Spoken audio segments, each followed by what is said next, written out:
মাছ দিয়ে আজকে সিম দিয়ে রান্না করব, দেশি সিম তেলাপিয়া মাছ দিয়ে।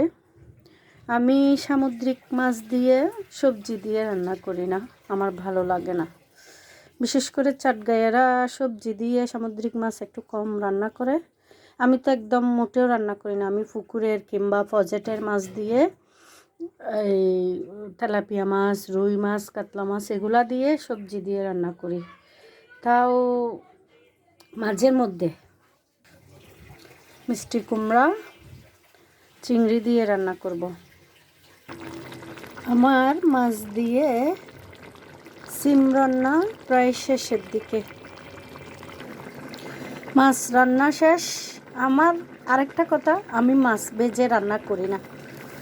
মাছ ভেজে রান্না করলে কেমন জানি রস কষ চলে যায়। রান্না শেষ।